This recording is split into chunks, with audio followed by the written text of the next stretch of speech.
मुंह क्यों बना हुआ है तुम्हारा? हम घर पहुंच गए हैं। चलो अब बताओ ना। अभी नहीं दिला। मेरे अलावा सबको पता चल गया, सिर्फ मैं रह गई। ये हार दोगी मुझे?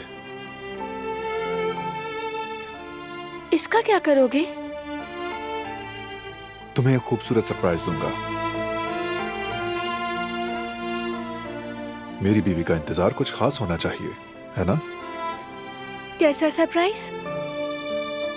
2 दिन के लिए यहां से कहीं दूर चलेंगे हम। एक ट्रिप प्लान किया है, छोटा सा।